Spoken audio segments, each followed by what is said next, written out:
here early, Tom, so you can see the presidential address. I know you care about these things a lot on your Yeah, Wednesday night. I'm trying to deal with a puppy, man. I don't have much free time at all. It's like everything that every moment I have is like, oh, I got to take care of this puppy. Yeah, Christmas come early a little bit in the Hall Yeah, household. Beautiful, yeah, brand new, stinking, adorable puppy. And Christmas has come early for Broncos country yeah. It as has your Denver Broncos sit at 11-2. They are 12 the and 2. number one seed in the AFC conference. They are controlling the AFC West, and they are the first team, Thomas Hall, to clinch a playoff berth. Yeah. Welcome in. Welcome in. We've got green check marks across the board. It's MHI. It's Wednesday night. He's Thomas Hall. I'm Luke Patterson. Tom, how we feeling? The Broncos and the Packers. What a game. Yeah, and it was one of those games where they weren't playing a team that everyone can be like, oh, well, that's just a bad team, and you whipped up on them. It was a good team. It was a team that was in the running for the number one seed, along with many other teams in NFC, with a good defense and a good offense, and to go ahead and beat them and play the way they did. That was a good. It was a good statement, and that's why you're getting all this buzz now about the power rankings which I think are worthless, but they got them higher. You got Bo Nix now getting talked about in the MVP race. I mean, it was a good win. It was a signature win on the season for sure. Well, the Kansas City Chiefs are officially knocked out, right? They cannot make the playoffs. Patrick Mahomes underwent ACL surgery on Monday, I believe. So he's out. You're looking at a Gardner Minshew-led Kansas City Chief team that's floundering. You're looking at the Las Vegas Raiders, who are going nowhere fast, but we still have to keep an eye on the Los Angeles Chargers. It was a crazy week 15. Of course, the Broncos picking up that 34-26 win.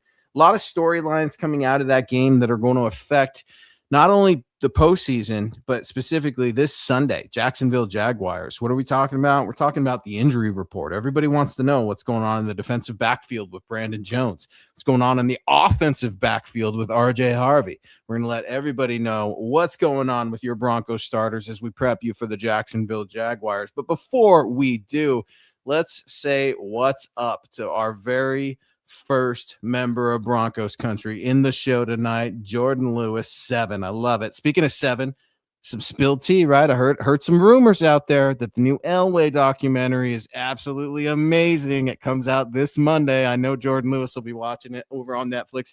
Good evening, Broncos country. It looks like RJ Harvey is good to go. Jordan, a mile high salute and Merry Christmas to you. Thank you for coming on in the show. Yeah, RJ Harvey, Tom. I left the game late in the fourth quarter with an apparent rib injury. We were all kind of holding our breath, thinking first J.K. Dobbins, now RJ Harvey. Give me some good news on Quadzilla. We need something. Yeah, just like you said, it looks like he's good to go. So there was a bunch of full participants down the board that there were only 2 that weren't. So I think he's good to go. I'm actually more worried about the Brandon Jones injury than I was about the RJ Harvey injury. I know that the running back core has been depleted, but I think Brandon Jones is a very important aspect to that defense, and people don't understand his importance because it's a low key. Brandon Jones, we bring up his name, I feel like once every 2 weeks on this show because we're like, man, you get distracted with Talanoa Hufanga, who's a madman in the backfield, right? He could show up and stuff the run. He can obviously bring something in the pass defense.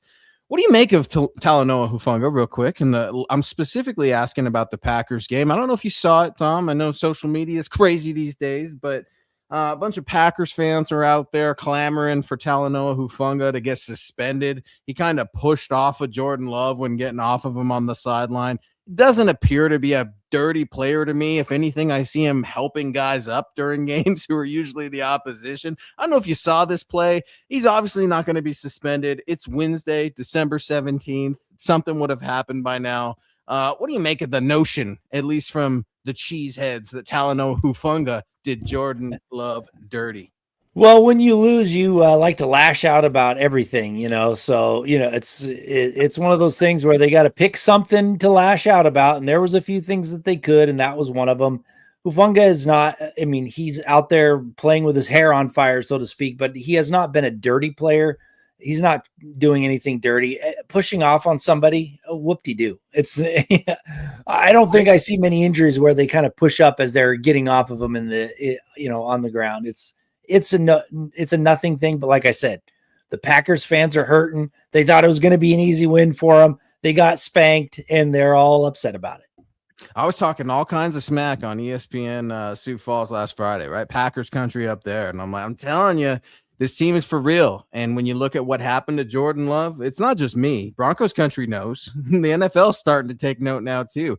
15 hits on Jordan Love, multiple turnovers, multiple sacks. This defense is humming. Watch out, Trevor Lawrence. Speaking about watching out, look at our guy, David. David coming in here. Exclusive member of the MHH community. Merry Christmas, David.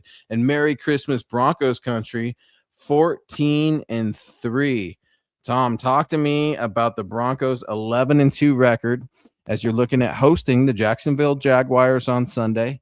You've got a Christmas date with the Kansas City Chiefs in Arrowhead. No Patrick Mahomes. What's going on with Travis Kelce? We don't know. And then the finale against the Los Angeles Chargers. Could that be the flex game, right, that determines the AFC West? I hope not. The Broncos have a chance to take it this week. Walk me through it. What needs to happen for the Broncos to lock up the AFC West, the potential number one AFC spot this Sunday? Yeah. Well, first of all, they're 12-2, not 11-2. They're 12-2. Excuse me. And I'll say this right now. That is tied for the best record through 14 games in Broncos history. So 1998 they were 13-1, which is one game better, but otherwise there's only two other teams that were 12 wins in 14 games. So you've got to give them their props for that for sure. That's an amazing accomplishment for this team, regardless of what their schedule was or anything like that. Amazing accomplishment. But yeah, they could lock up the AFC West easily if they win and the Chargers lose. It's a done deal this weekend. I prefer. I thought you also had to have a Patriots loss and a Bills loss or tie. Oh, I'm talking about the division, the AFC West. Okay. Just the AFC West. They win, Chargers lose. I think it's a done deal to lock up the number one seed. And this is why it's important to lock up the number one seed. I went back and I looked. So in the AFC, the number one seed has made it to the Super Bowl 60% of the time since they changed over to the 60% of the time since they changed over to the new format with the 7 teams going in. NFC is not quite that high, but also the number one seed there's only been 3 teams since that who are one and done. So the Broncos, statistically speaking, should have an easy path to at least the AFC Championship game. 1 win and they're in. So that's why it's important for them to get the number one seed, and why it was so easy, so to speak, for Kansas City to have that run of getting to the AFC Championship game. They were almost always the number one seed, and they had to win 1 game every time. So it makes it a heck of a lot easier. So that's number one. So now to get the number one seed this weekend, which I don't know if they will because a lot of things have to happen. Obviously, they have to win. Patriots have to lose. And I think a couple other teams kind of have to lose in order to solidify it. But I don't want them to. I want them to be fighting kind of down to the wire. Maybe not the last game, but I don't want them to think the last 2 games are a cakewalk and not have to worry about it, and then be kind of not into it for 3 weeks, 4 weeks before they actually play a meaningful game. The nice thing that Broncos country has going for them, and I should say the exceptional thing, undefeated at home. The only team that's undefeated at home. I mean, talk about Mile High Magic. It's there. It's in Denver, Colorado right now. It's all across Broncos country. There's something special about that. And you're right, Tom.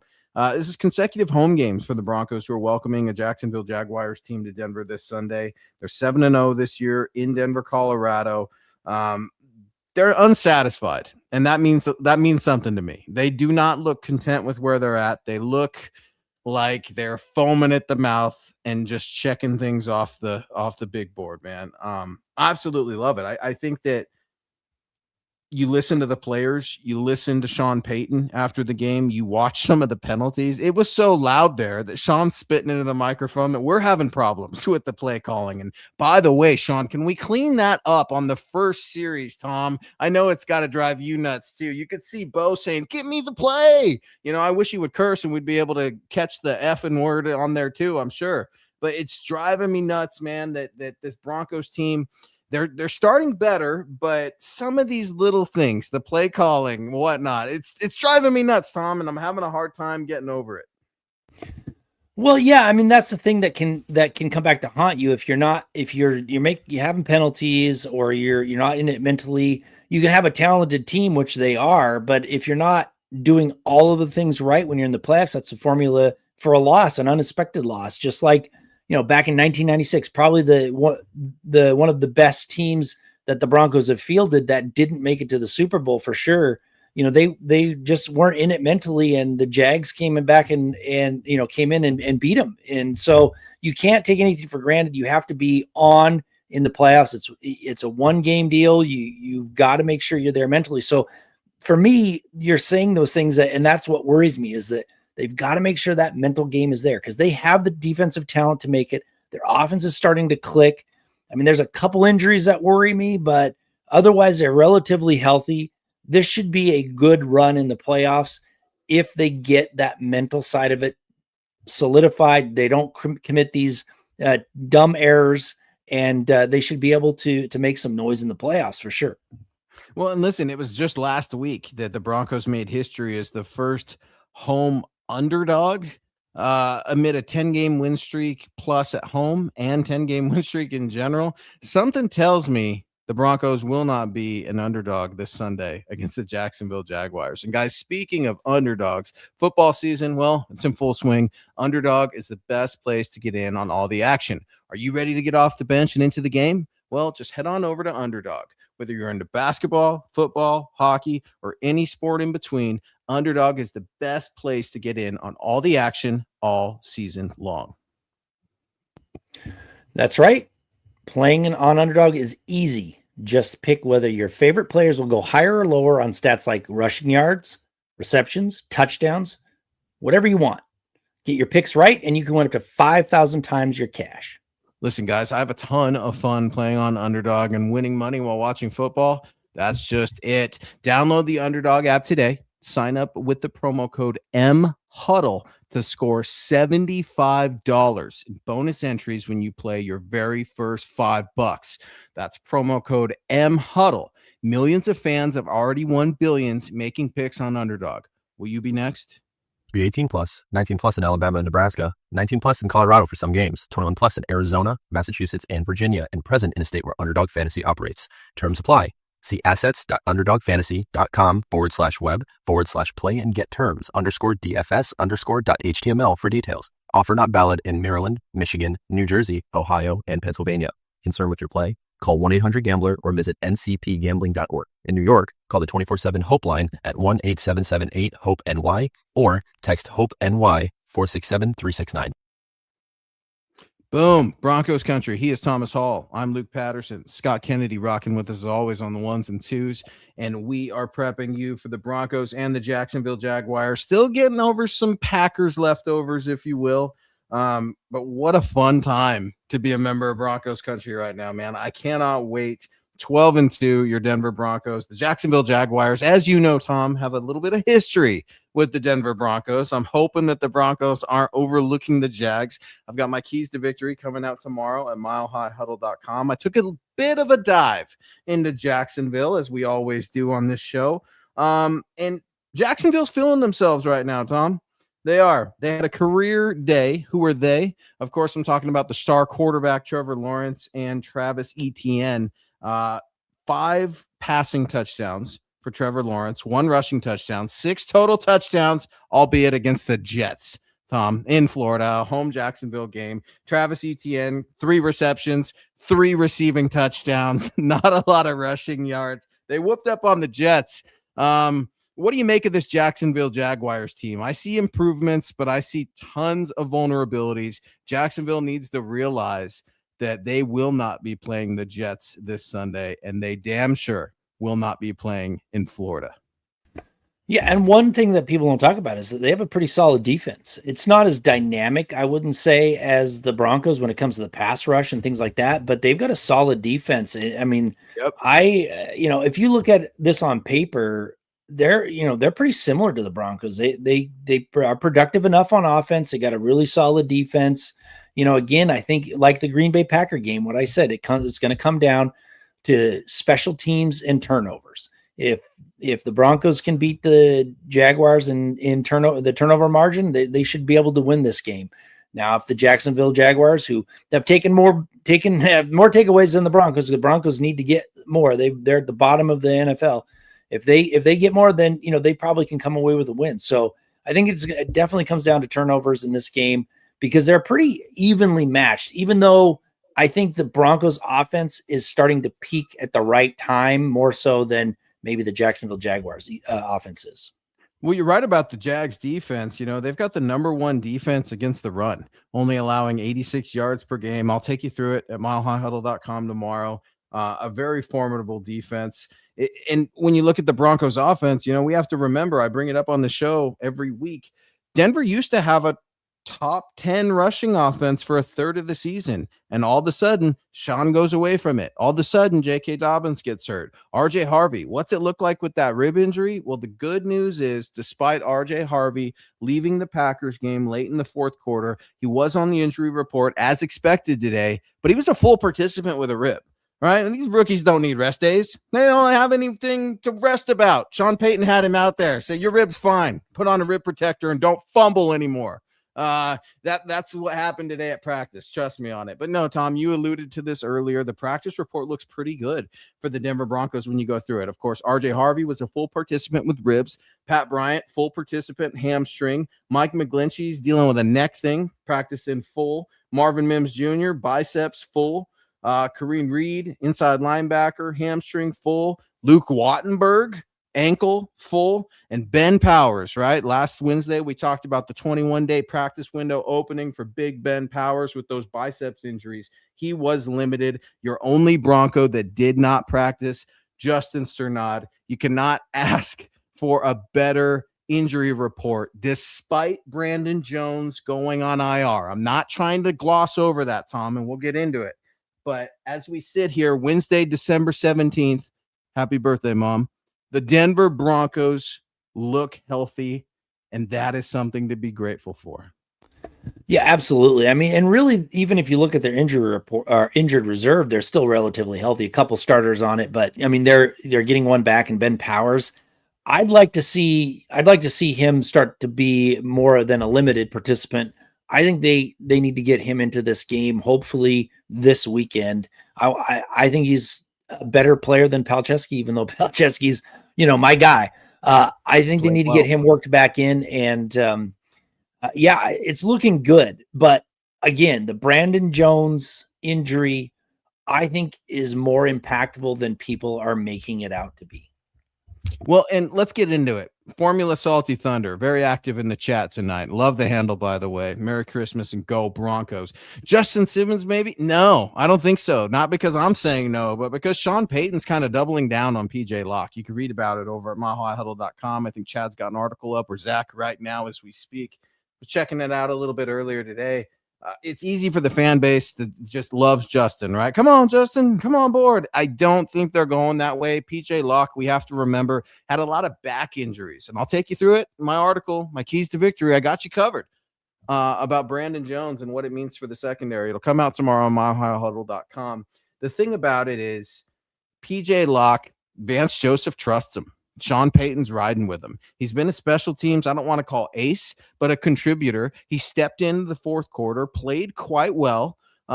It's no secret, Tom, that you and I aren't the biggest PJ Locke fans in the world, but you can bet your bottom dollar I'm going to be cheering for him out there. What, number 9, right? I'll be cheering for number 9. I'm not going to have a number 9 jersey on Sunday, but Talanoa Hufanga, Riley Moss, Pat Surtain, PJ Locke. This Broncos defense has proven before they're a pack of wolves, wolf pack mentality, whether it's attacking their opponent or taking care of their own.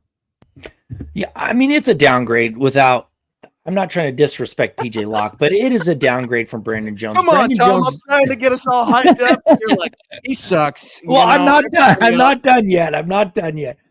Because Brandon Jones has played exceptional. He is one of the best free agent pickups in the last 2 years. Brandon Jones. Nobody really talks about him. He goes out there and does a tremendous job. But PJ Locke was a starter last year. He knows the defense. They are going to be okay with him, but he's not Brandon Jones. So it worries me a little bit. However, I do like PJ Locke stepping in because he knows the defense. He's trusted. You don't want to ruin the continuity. You don't want to bring Justin Simmons in. I'm sorry. There's a reason why they let Justin Simmons go. 2 reasons, actually. Number one, he was getting older and he is not as good as he was anymore. And he's never had a winning season as a starter. The reason why they purged all that losing mentality, Justin Simmons being one of them, was to get a winning mentality in the building. You're not going to bring him back. I don't see them bringing him back. Sorry, Justin Simmons, a good guy. He just has never known a winning season in his entire starting career. You don't want to bring that back into the building, whether you like Justin Simmons or not. They got rid of him for that reason. Well, no, and that's just it. And where does Sean Payton come from? The big tuna, Bill Parcells. And wasn't it Bill Parcells who once said, you got to come in and burn the building down. You got to get rid of the carpet. You got to change the paint on the wall. You got to get rid of everything. That's what Sean Payton did. I mean, he's done a lot. He's doing quite a bit with not that much. When you come in and you look at what he's done, Scott's funny, man. Scott's coming in here making me laugh, saying Justin Simmons has made a good living, but he's not getting any of this cash this season. And guys, speaking of cash, it's the holiday season, and the holidays are all about finding the perfect gift. But this time of year, not every deal is actually what it seems. Scammers, well, they're getting more creative to trick people and sharing their payment info through methods like fake shopping sites and giveaways that are too good to be true. Luckily, Cash App's 24/7 fraud monitoring helps detect and alert you for unusual card activity should someone gain access to your card. So you can act fast if something seems off. You can also lock or unlock your Cash App card instantly right in the app for extra control and peace of mind. Stay one step ahead of scams this season and keep your money secure with Cash App. For a limited time only, new Cash App customers can use our exclusive code to earn some additional cash. For real. Just download Cash App, use our exclusive referral code SECURE10 in your profile, send $5 to a friend within 14 days, and you'll get $10 dropped right into your account. Terms do apply. That's money. That's Cash App.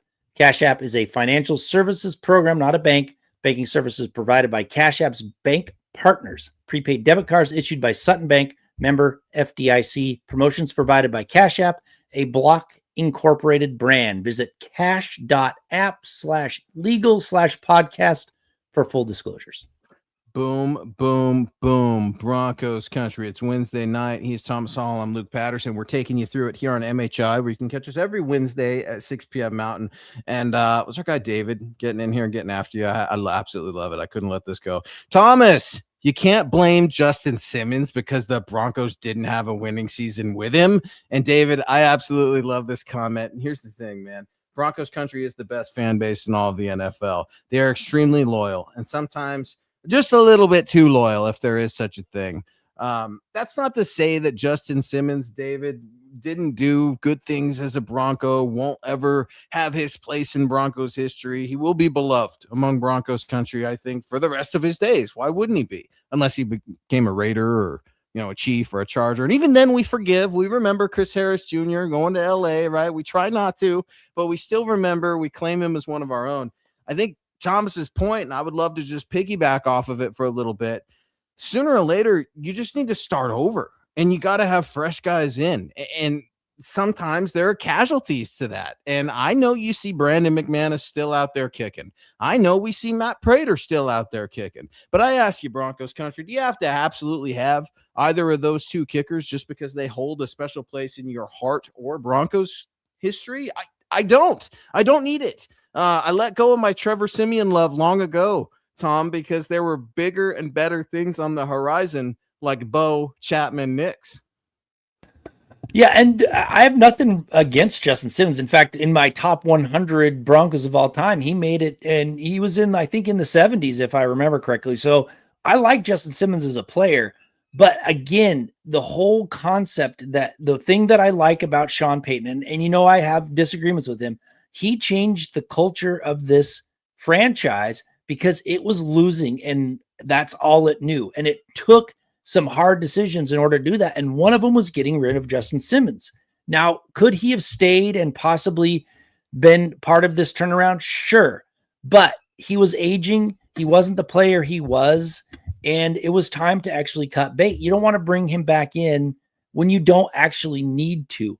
PJ Locke can do the job just as good or better than Justin Simmons can right now, in my mind, because he's been in the defense. He's younger. He's healthier. He's ready, raring to go, where Justin Simmons hasn't played all year because nobody really wants him. They've seen his diminished skills. So, I mean, it's strange to me that everyone's pining for Justin Simmons and I think it has to do more that they loved him as a player when he was here and was playing well. They can't see that, okay, well, there was a reason why he was let go. Well, and here's the thing. I was thinking about this last night, and Formula coming back in, and Chase, I see it too. I'm not for Vaughn coming back. We had depth there. That's just it, right? Like Von Miller a few weeks ago, it said into the microphone when the Broncos were playing Washington, yeah, I picked up the phone. I called George Payton. I'm like, yo, is there a spot for me? I want to be a part of this team. And it's kind of like, well, thanks, but no thanks. And that's okay. It doesn't take away Von Miller and anything that he accomplished 10 years ago with the Denver Broncos, right? But I was thinking about this, Tom. And I'm going to put a big if on this because I don't want to jinx anything. If the Broncos accomplish their ultimate goal this season, and we have an idea of what that is, if they do that, it will be the first championship without a Shanahan, a Kubiak, an Elway. I mean, like, not anyone connected truly to old Broncos garden history. It'd be with a new squad, and that's unfamiliar to us, right? We're used to the reunion tours here in Denver, but something special is happening. We're building something new, and I think instead of having a natural resistance, folks should just hop on the bandwagon and let's have some fun. Get your orange and blue on. This is going to be a really special ride in the rest of December. And I hate to say ride because Russell Wilson gave me PTSD with the whole let's ride thing, and I'm still upset about it. But Tom, it's crazy to see. You mentioned it earlier, how quickly things can change. Yeah, and like I said earlier, it's a special season already. I mean, they're already tied for the second best record after 14 games in the history. There's two other teams that they're tied with. 1996, which was, like I said, probably one of the best teams that didn't make it to the Super Bowl, and the Orange Crush defense 1977 team, which they had 14 games. I mean, that was the best they could do. Only had 14 games in the season. So thanks, Sean. Thank you for, I feel like some people hate me for some of my opinions, but whatever. I appreciate the love. Well, you're pretty horrible, Tom. You really are.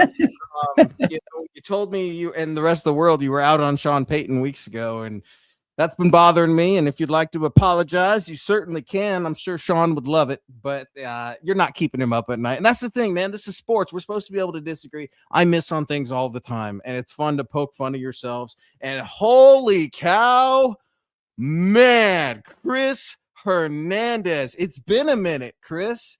Merry Christmas to you and yours, an exclusive member of the MHH community with a very generous, and I mean generous, Merry Christmas, Happy Holiday super chat of $200.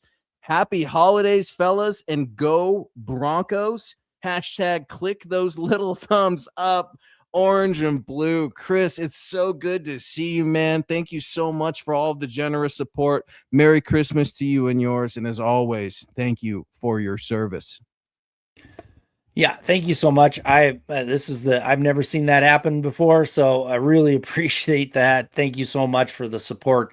I hope you have a wonderful Christmas season and Happy New Year. Thank you so much. And throw a question in there. We'll get to it, even if it's an old school question. I love to talk old school, so jump in there with something. Appreciate And it. even if you want to make fun of Tom for hating on Justin Simmons, we can do that and continue to go. But it's funny. And Tom, we have to remind some folks because some folks need to go listen to Legends. We've had Justin Simmons on these airwaves. You've spoken to him. I've spoken to him. I've done interviews with him in training camp. You've done interviews with him on Legends. I mean, it's fun to be able to be in a position now with Broncos country where we're like, ooh, a starter goes to IR, Brandon Jones. Who's next? PJ Locke. Now, could there be better guys in our opinion? Maybe. Is it the end of the world? No. PJ Locke is a good player. He was a starter last season and he's healthy. He doesn't have those back injuries anymore. I'm going to take you through it, guys, tomorrow over at milehighhuddle.com. I got you covered. I know. We're going to miss Brandon Jones, but in my opinion, the Broncos truly dodged a huge bullet in the terms of RJ Harvey's health. When you look at the practice report, that's what Broncos country's wondering about. The offensive backfield, running back, rib injury, Quadzilla Tommy was a full participant today. I was shocked. I thought he would be listed as questionable most of the week, maybe even a game time decision. Sean Payton saying, we're going to ride you all the way to Santa Clara.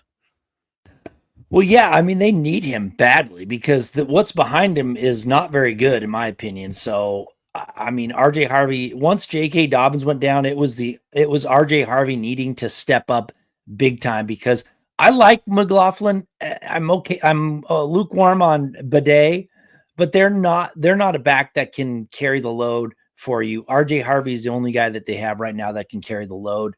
I know they brought in somebody to the practice squad, and we'll see how that goes, but it's RJ Harvey's show. So him going down, and if he was going to miss extended time, that would have been tough to overcome on the running game for sure. Yeah, I'll take you through the running back committee tomorrow too. It's going to have to be an all hands on deck approach from the backfield because you don't want to wear out your rookie either. What happens if RJ Harvey goes down? Well, we were just wondering that the last couple of days. And then all of a sudden we get the news on a Monday that he was a full participant. It doesn't mean that he should be on a pitch count, but it also doesn't mean he should be recklessly used the whole time either. I'm with you, Tom. Tyler Bidet, Jaleel McLaughlin, they don't do a lot for me. And the Broncos did sign a former Jacksonville Jaguar running back, a former Houston Texans running back, LA Charger running back, right? They just signed this new cat. You can read about it over at milehighhuddle.com. I will take you through it tomorrow, but Chad's got a piece up right now. I think you're going to see some reps from Jaleel.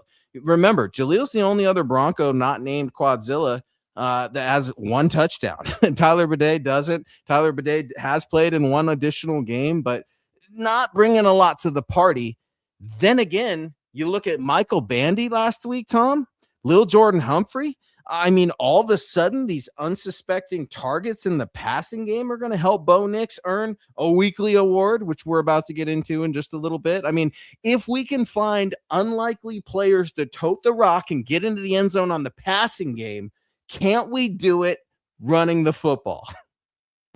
Well, let's hope because they need to. And that's the nicest thing about this is the chemistry of this team allows for that to happen, so to speak. I mean, Bandy is not someone that you expect to be a primary target on a pass play, but he was. I mean, he was the guy that Bo Nix seemed like he was going to him no matter what, and he caught a touchdown pass.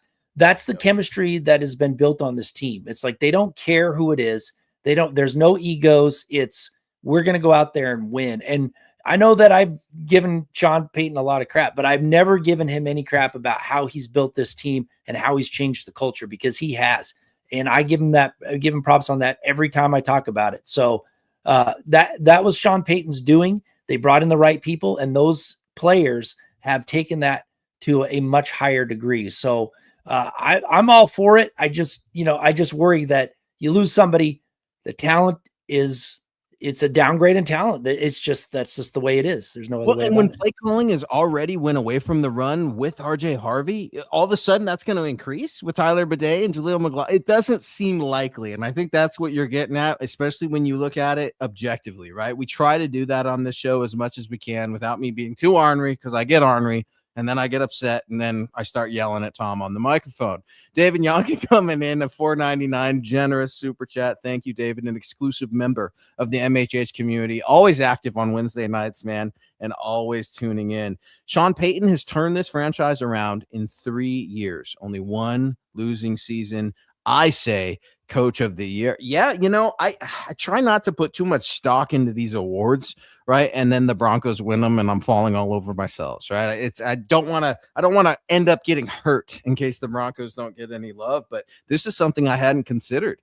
Where does Sean Payton stack up in your mind for coach of the year? I think he's a formidable candidate when you're the first team to enter the playoffs. Your team is 12-2. You're on an 11-game win streak. You're undefeated at home, more fourth quarter comebacks than anybody.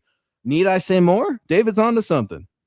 Yeah, he should be in the running. I mean, he should be in the top 3 of voting if it were my ballot. I mean, he has earned it because, I mean, the reason he hasn't been talked about, even though their record has been good, is because there's been that air of, well, they haven't played anybody great. And then, the offense wasn't really clicking and he's the play caller. So I think earlier in the year, they were kind of dismissing him. But now that they can't dismiss him, I mean, they're beating everybody right now. And the offense has gotten so much better over the last few games. It's one of those things where you can't ignore him anymore. You can't make excuses for him not being in the running because he's got this team. Like I said, the second best record after 14 games in franchise history. So he has to be up there somewhere. And I'm sure they'll give it to somebody else because they don't like Sean Payton, but he's in the running. Well, Mike Vrabel's going to be up there, right? You look at Sean McVay, they're probably going to be up there. Typical names when you look at it, but look, the awards are starting to stack up. These MVP conversations with Bo Nix starting to get there. Bo Nix, for his last performance against Green Bay, was just named the FedEx Air and Ground Player of the Week.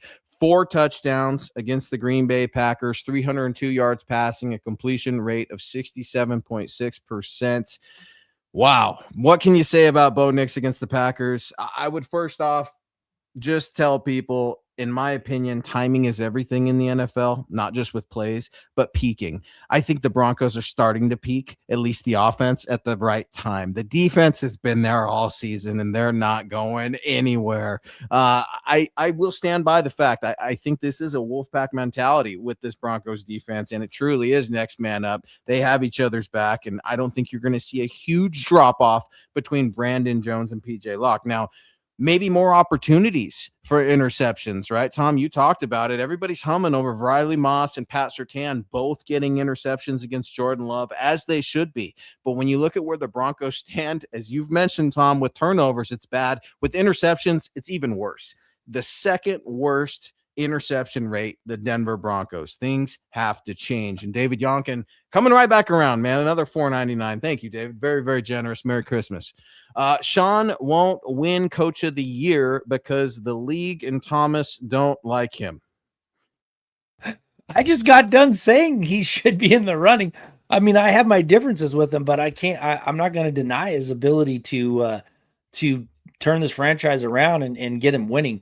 But I do want to go back to Bo Nix one. We just kind of like glossed over his award this week, FedEx Air Ground Player of the Week. This was his best performance in a Broncos uniform. Now, I know that, you can go back and look at the Kansas City Chiefs games last year, the Falcons game, where, on paper they look better. The Chiefs, that was the second stringers, and the Falcons were absolutely terrible on defense. This was a solid defense in the Packers, and he sliced them up. He was hitting the deep ball. This to me was his best game in a Broncos uniform, which means to me that it's either, just one flash in the pan, or he's starting to put it all together. And we'll see these next few weeks are good teams. Well, the Chiefs aren't, but there's a couple good teams in there that we'll see what he's made of. Well, and listen, Chiefs defense is still good, Tom. As you know, Arrowhead's a tough place to play. The Broncos haven't won there, right? Came close last year. I'm not going to make fun of Luke Wattenberg anymore. I've forgiven him. I'm going to move on. Alex Forsythe, same thing. But no, another thing too with Bo Nix, and it like you said, we tend to gloss over it. 0 sacks last week. A lot of the sacks Bo takes is usually on him, not so much this offensive line, at least this year, right? Like sometimes Bo's hanging on. And the thing I hate more than anything in the world is when the quarterback gives his back to the line of scrimmage. I can't stand it. Now, sometimes you get these outstanding plays that Bo makes, Josh Allen made, Lamar Jackson, right? Used to be Joe Burrow. Don't know what's going on with that guy. I mean, it's just crazy to see the athleticism from Bo. And I think we're finally seeing Bo have some fun. Doesn't it feel like Bo Nix, some of his personality's coming out just a little bit last week, right? They're asking him in the microphone, hey, how does it feel to be the home underdog? Well, my mom thinks we're going to win. That's all that matters. Mama Nix, right? And Mama Nix called it, and Bo gets to stamp that approval on it. You also get to hear Bo, at least in terms of, it looks like he's celebrating with his guys a little bit more. It looks like he's still pushing Sean Payton, and Sean's still pushing him. But I think when you see a quarterback that's starting to become more comfortable in his role as a leader, the rest of the team picks up on that. And I think the defense trusts Bo Nix. I think the special teams unit trusts the offense. That's something we haven't seen in a really, really long time. Yeah, and it wasn't that long ago where the offensive players were saying, yeah, we know the defense has kind of carried us. We've got to get better. You could hear it in their voices. The defense wasn't saying it, but you could hear the offensive players knowing that they had to carry their load. And it seems like everybody's starting to do that. Like the offense is carrying their load. Special teams has played a lot better than they had in the past. So if you think about it, all three of these units are really starting to play their best ball. Well, the defense, like you said, been playing great ball, and let's hope that they didn't peak early, that they're still playing their best ball in the playoffs. But, you got to have all three phases. I know that people say defense wins championships, which isn't true. It can on occasion, but you need to have a complementary offense and special teams to really have that winning team. So I'm looking forward to the next three games. I think they have a chance to be special. I mean, they really do. They have a chance at 15 wins, which has never happened in the history of the Broncos franchise. 15 wins. They have a chance at it. So it's going to be interesting. Well, it starts this week, this Sunday, as the Broncos host the Jacksonville Jaguars. This is the second consecutive home game in a row for Denver.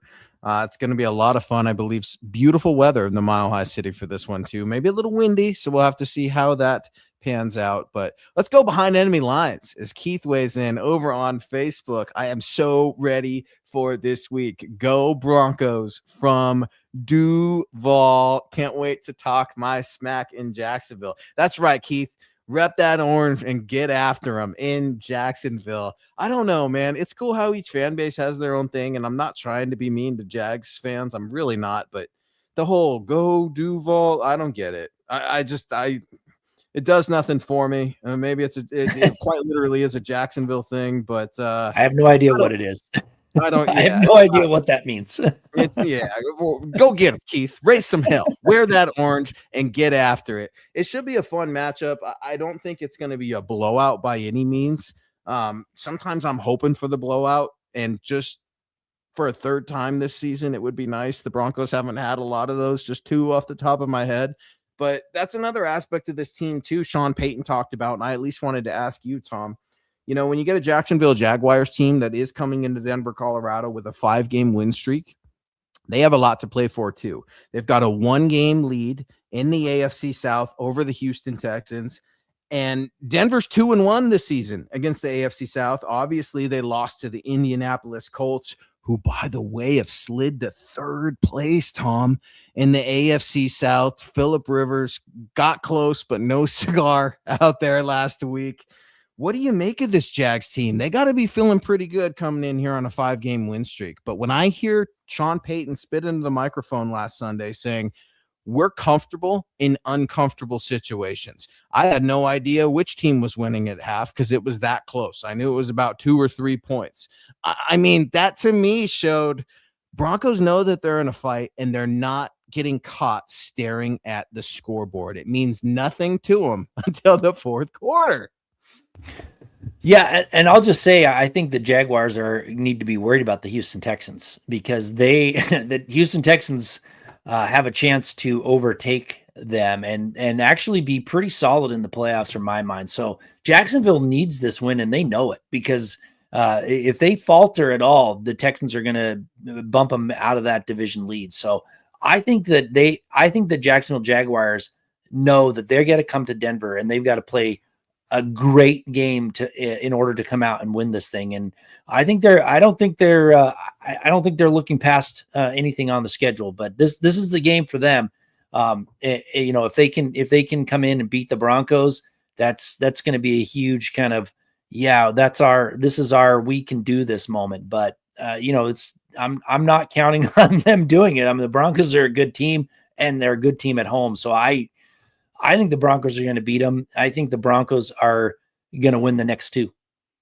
Yeah, and the Broncos want to get this done, and they want to put the nail in this coffin, so to speak, in terms of the game for the Jaguars, because then it's a short week. They got to fly out to Arrowhead, get that done on Christmas, right? And then you're looking at a finale at home against the Chargers. What's that going to look like?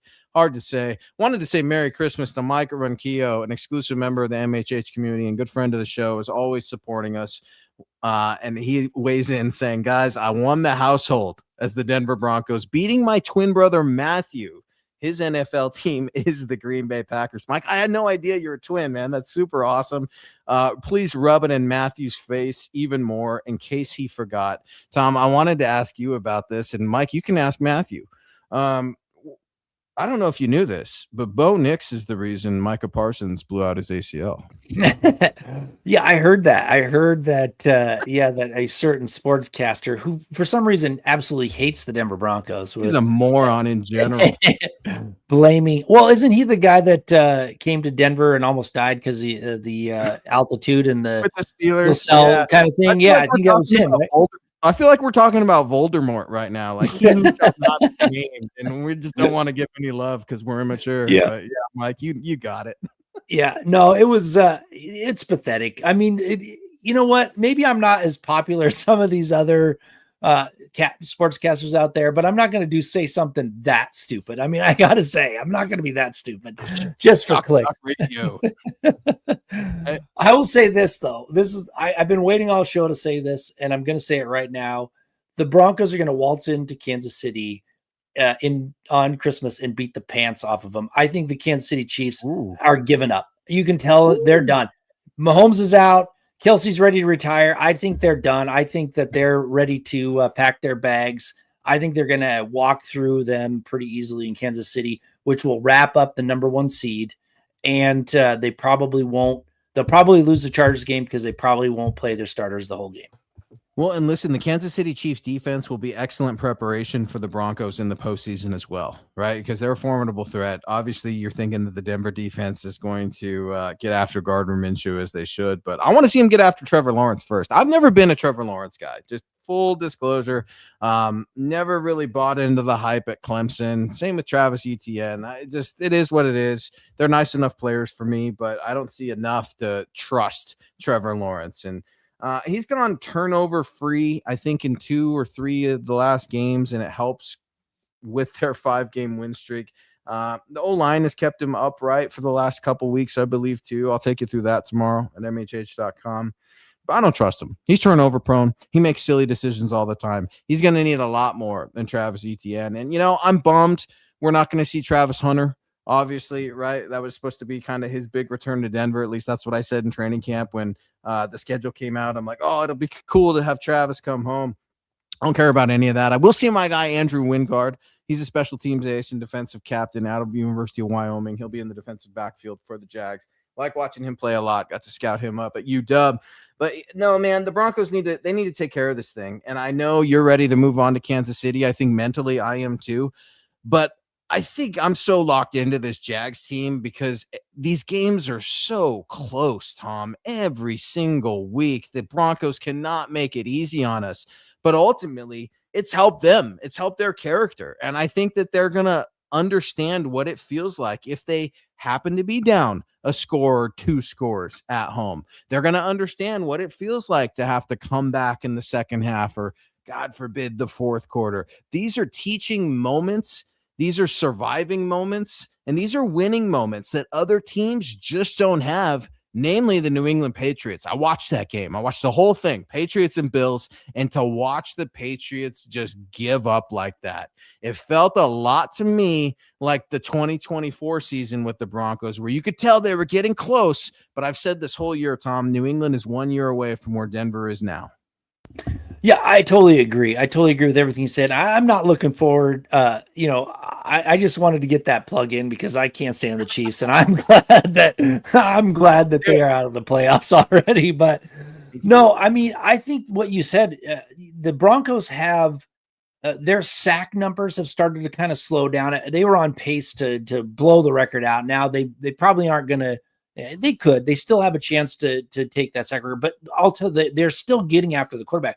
They are still getting tons of quarterback hits. They are getting tons of pressure on the quarterback.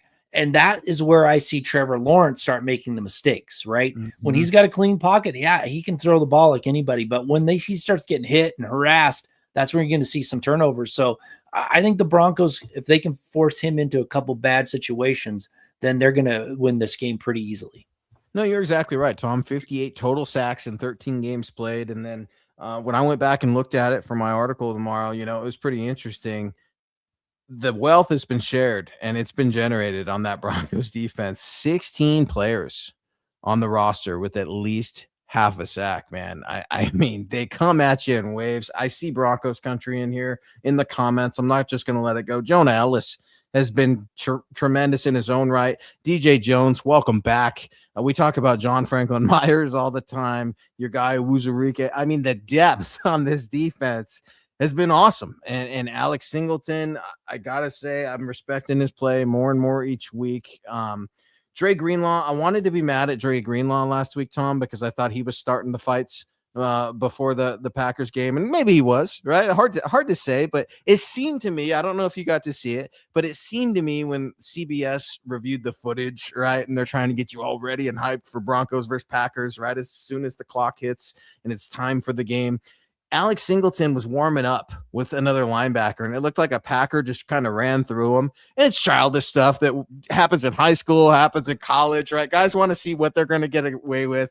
Alex Singleton gives a little shove, and then it's like out of nowhere. Dre Greenlaw, it's like he was Batman and saw the bat signal up in the air that said fight. And Dre Greenlaw comes from nowhere, and it just wants to take on the whole team. It made me a little mad because I want some of that maturity. You don't see a ton of those bonehead mistakes. At least we haven't lately. But I'm just hoping Dre Greenlaw can clean it up a little bit when it comes to the extracurriculars, because he's been a good player. Not great, but a good player. He's an attitudinal piece for Vance Joseph. Well, I remember you saying you wanted a defensive player with some dog in him, some Aqib Talib, and now you're like, well, wait a minute, now we got a dog who's going to go out there and start throwing punches, and you're like, well, maybe you should cool it down a little bit. You can't have it both ways, man. But no, you're absolutely right. No bonehead mistakes. You can't have those dumb mistakes. Go out there and be aggressive on the field. Go out there and protect your folks on the field, but don't do something dumb that's going to cost you something like a suspension. Going after a referee, comes to mind, something like that. You've got to play smarter or be smarter, but go out there and let your play do the talking, and go out there and be aggressive. If you get a little over aggressive, I'm not going to fault you for it, but do it on the field, not before the game starts. You're exactly right, Tom. I was clamoring for Dre. I knew we were getting some attitude, and now I'm asking him to not be himself, right? Like, it's just, I don't know, though. Can you blame me, though, Tom? Can you blame Dre when Sean Payton's out there colliding with referees, when he's out there storming the field? You take on the image and the personality of your head coach. I'm glad we have Dre Greenlaw, don't get me wrong. But for me, Dre Greenlaw and Evan Ingram will be forever linked with this free agent additions, right? And then just like J.K. Dobbins and Talanoa Hufanga are linked for the better. I'm still, Dre Greenlaw's out there and he's producing. Evan Ingram, it's like I'll see you once every 6 games. And I don't know if that means we'll see him right before the playoffs start. I don't know if we're going to try to warm up with him a little bit, but, you're seeing a lot more out of the Adam Prentices of the world. Makes you wonder what Nate Atkins' future is going to be returning. I mean, it's so underwhelming because that's such a huge piece, as you know, Tom, of a quarterback's development and winning football games. Take advantage of those linebackers, something the Broncos aren't doing, but you still see other teams trying to do that to them in this Denver defense. Maybe, just maybe, Ingram is going to get a fire lit under him for the playoffs and be a playoff star. I'll keep our fingers crossed that Ingram's going to show up eventually at the perfect time, which is the playoffs, and come alive, and that's going to be the offensive superstar. We'll see. But you're absolutely right. Ingram has not been what we thought, or even close to what we thought he was going to be. I mean, there was people out there like saying he's going to have 100 catches, and I was like, no, a good season for him is going to be 60 at best, with maybe 700 yards, and he's not even scratching that. Even if he wasn't injured, he wouldn't be scratching that. So he needs to step up. There's a few players on offense that still need to step up. Ingram's one of them. Somebody in the backfield has to step up. I'm hoping it's RJ Harvey. I've liked what I've seen out of him, but he needs to be a little bit better than he's been, for sure. So there is some work that needs to happen on the offense, and hopefully that is, everything that we've seen up to now is starting to kind of lead to that into the playoffs.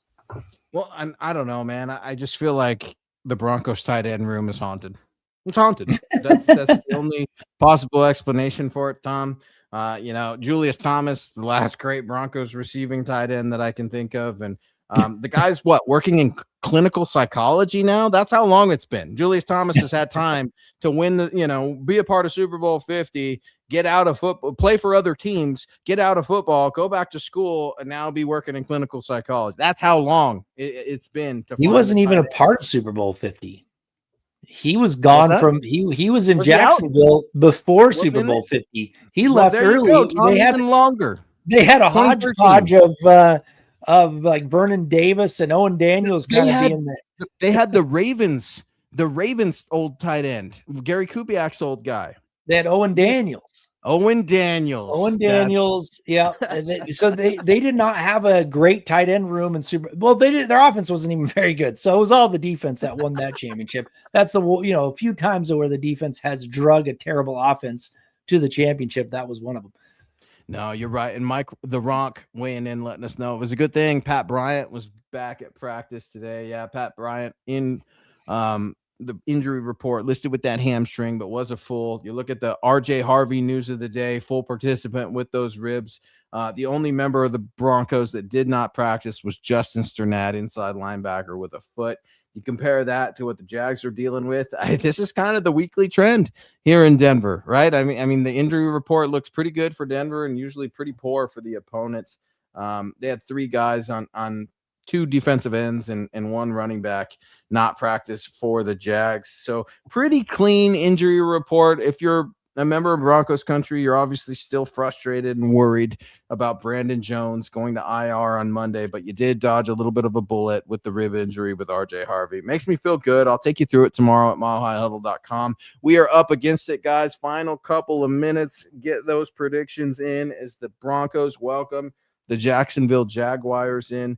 Tom, you talked about it earlier. I don't want to just gloss over this either. The home field advantage and what it means. Man, if the Broncos can continue to win and get this number 1 AFC slot handled and in the bag, it's going to be intimidating for an opponent to come back into Denver, Colorado, assuming they weren't here once before, right? And have a little bit of a taste of what it's like, knowing that you're coming into the 5280, knowing that you're coming into Broncos country, possibly more than likely very cold, nasty weather. Yeah, man, sign me up for that. I want the Broncos to continue not only their win streak, but go undefeated at home and have that little bit of doubt that creeps into their opponent when they come here in the postseason. Well, like I said, it is a easy path to the Super Bowl versus anything else, because they've changed this to the seven teams. They have to win 2 games to get to the Super Bowl. That's it. Everyone else, and that's the thing, is you have these other teams. They play once. You never know about the injuries. You don't know what happens. They could be completely banged up going into a game. Having that number 1 seed is a gigantic advantage. And on top of it, it's the Mile High Magic is back. This is the longest home win streak in a very long time. The longest, obviously, was from 96 through 98, where they won 3 seasons in a row, every game at home, but except for the playoffs in 96. But this is what happened. And what happened there? What happened there? Don't gloss over it. What happened in 96, Tom? They got bumped from the playoffs early by the Jags. Surprise, because they had it in the bag. They rested their starters. They weren't prepared, which is why I keep saying I hope it kind of goes down to the wire so they don't get the rest until they get the bye. No, man, momentum, if you will, is alive and well for the Broncos. Appreciate everybody giving their predictions. You can read about our predictions, our staff predictions, over at milehighhuddle.com on Friday morning. Again, my 3 keys to a Broncos victory against the Jacksonville Jaguars comes out at milehighhuddle.com tomorrow as well. If you'd like to reach out, please do so at Luke Patterson LP, at Thomas Hall NFL, at Scout Kennedy as well. You can get at the mothership at Mile High Huddle. Be sure to follow this pod at MHI_pod and continue to follow Mile High Huddle for all of your up-to-the-minute Broncos coverage. It was brought to my attention, Tom. We are also on Discord. I don't even know what the kids are talking about. Discord. Mile High Huddle is all over Discord, Twitch, Facebook, YouTube, X, wherever you stream, Spotify, iTunes. We've got you covered on the podcast side as well. On the way out, Boot Boy comes in, an exclusive member of the MHH community, Broncos country. We got this. I want the Cowboys to do us a favor, obviously referencing the Chargers going to Dallas to play Dak Prescott and Jones World, Jerry World. We'll take a look at that as well. The boys will be back tomorrow on the milehighhuddle.com podcast. I will be out next week, so I'm saying Merry Christmas to everyone right now and season's blessings. God bless everybody. Broncos country. Yeah, I appreciate everybody so much. Tom, Scott, this is a really, really fun season. I can't wait to pick back up after the Chiefs game. It's going to be a lot of fun. I will also be taking you through Jaguars key takeaways this Sunday over at milehighhuddle.com. Yeah, I'm going to miss you on Christmas Eve. It's going to be, it's going to be it's the preview before the big Kansas City game where they're going to go out there and beat the pants off of them. So I'm going to have a lot of fun, but it's not as fun without you, man. I just. No, and how can we forget to, man, our guy, Chris Hernandez, a huge thank you and Mile High Huddle, hello and Merry Christmas and season's blessings. Happy holidays. Go Broncos. Make sure you click those thumbs up. Leave us a review wherever you get these podcasts. We really appreciate everyone for tuning in. Appreciate the super chats. Appreciate the comments. Appreciate the time. Broncos country, to beat the Jags. This is the way. This is the way.